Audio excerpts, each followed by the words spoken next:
Hi, I'm Jim at JStan Studio, and thank you so much for joining me as I go through this speed painting tutorial of how I painted this painting of Mordor.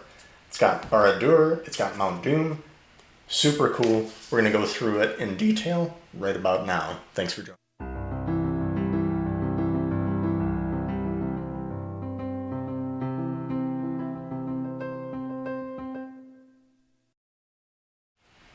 Thanks so much for joining again. Really pleased to be able to do one of these time-lapse videos for you to show you how exactly it was that I painted this piece of Mordor from Lord of the Rings. If you've ever seen the Peter Jackson Lord of the Rings trilogy, I highly recommend it. You know Mordor. It has that really cool vibe in the movies where you have the really big dark tower with the Eye of Sauron at the top. It's got Mount Doom in it, the volcano that's constantly spewing smoke and lava. It's super cool. And when I thought about landscapes that I could paint, what a great landscape. I mean, it's just an awesome piece that's really evocative, really has a cool vibe and a cool feel to it, a really cool aesthetic. So let's jump into how we did that. So the way that things started off, I figured I'd just start with the palette that I was using. So I'm using two different colors of red. The one that's leftmost that you see is alizarin crimson Liquitex heavy body acrylic. All of these are acrylic paints, by the way. So that one's a deeper red. It's a little bit thicker. It's kind of the consistency of like spreadable butter. The red that's right of that is a tomato red. It's just this guy here. So nothing super fancy. It's just a neat as acrylic tomato red. And next to that is macaroni yellow, so you can tell that we're definitely keeping with the food theme when it comes to paint. And at the bottom it's titanium white and Mars black. And yes, that is an old bathroom tile. I have the tendency to use that as a palette. It's one of my favorites, honestly, for some unknown reason. But that's the palette that I was using. And if we're going to look at the basic lay-in, here's a photo of that. So basically, I wanted the background to be very dark, and I wanted to start off with basically black and gray. I kept the palette simple deliberately just because I wanted to have, you know, the warm colors, reds, oranges, yellows, and then to have everything basically just be gray outside of that. And really kind of keep with the aesthetic that Mordor has as this land of evil. So I tried to go black at the sky, gray at the horizon line to give it a feeling of atmosphere, like you're looking out into the distance and you can't necessarily see the horizon line because it's hazy or foggy or something like that. And then I did some just graphite lay-in with a pencil where I wanted the tower, where I wanted some of the mountains, and so forth. Simple enough. So let's jump into the actual time-lapse video here. So here I am putting in some of the clouds. I'm keeping it kind of yellowish orange. And even in the clouds, I want everything to look sharp and angular. And the reason for that is I'm keeping in mind shape language. And because Mordor is this land of evil, I want things to look dangerous. I want there to be lots of triangles, and in the mountains you'll see I'm not even making them look like natural mountains. They all come to jagged points everywhere. So what I do there is I lay in a basic shape. I put in a highlight on one side where the light source is coming from. I put in a little bit of a shadow color on the other side.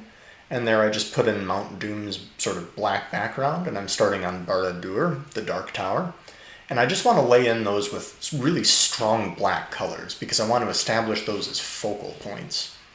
I have Barad-Dur perched up on a sheer cliff face because I just think that that makes it feel very powerful and strong.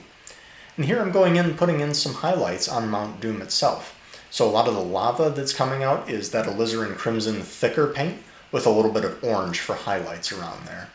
I go in and I put some clouds in there for the smoke that's coming out of Mount Doom. And I'll pull up an image of where we are. So this is the end of paint session 1, which took about 45 minutes for me to do. And basically, I like to do my paintings in 2 or 3 segments. And the reason for that is when I come at a painting after a day or something like that, I have fresh eyes that I can look at it with, and I can see, okay, are my shapes working? Are the colors distinct enough? And are the colors, did they dry to be the colors that I want rather than just an orange? Is it the right color of orange that I want for that section? And at the end of this, I noticed things are looking pretty good, honestly. But I noticed that the clouds coming out of Mount Doom blend in with the clouds in the background too much. So that's going to be one of the things that I adjust in paint session 2, which I did the next day. So we'll pull that up right now, and we'll roll that. So first thing I do is I go in with some dark gray, and I cover up the clouds that I painted coming out of Mount Doom. I kind of try to wrap the clouds around the mountain as well.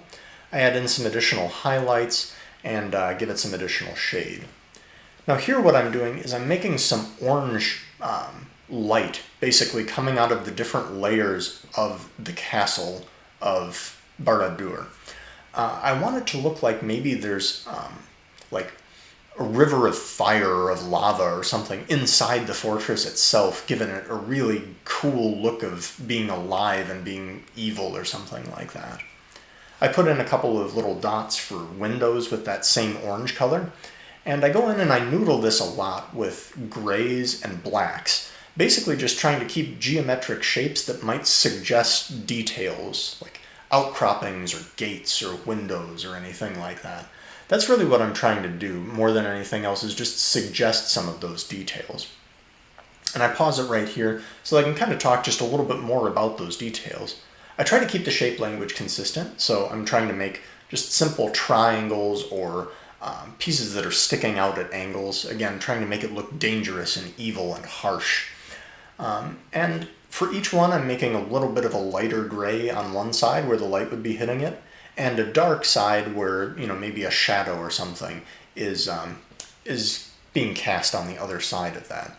I'm also going to go along the top and create little ridges that are going to look like little, I don't know, maybe pieces of gates or something like that. And those triangles, again, suggest that, hey, this is a bad place. This is evil and harsh and everything. Inside of the eye of Sauron, I really want that to be a focal point, so I make it quite bright. And I give it those little jagged, maybe lightning bolt pieces or some suggestion that there's power emanating from this eye up here. And I do a little bit of just shape readjustment as I go. A lot of these pieces at this point are just readjusting the shapes, making sure that things are the size that I want them to be or the shape that I want them to be. I fill in a little bit of the rocks down below it on the cliff face, and just basically do a gray fill on those, do some darker grays to kind of fill things in, and with that, this is the finished piece. So I take a little bit of time to readjust some of the rocks and so forth. I add in some orangish highlights to maybe suggest that there's some light or glow from the lava that's coming off of them, or maybe they're very hot. And overall, I'm very satisfied with the piece. I was very happy with the way that it turned out. It's just a fun piece to do, a fun subject matter to paint. Being a Lord of the Rings fan, it's a really cool scene, a really cool place in Middle-earth. Really something that was a lot of fun. So I hope that you enjoyed as I walked you through and kind of did a time lapse of how this painting came together. Of course, feel free to comment anything that you have questions or suggestions or things that you'd like to see. Feel free to like, rate, and subscribe or whatever. And appreciate your support, guys. Thanks very much. Until next time, happy painting, and God bless.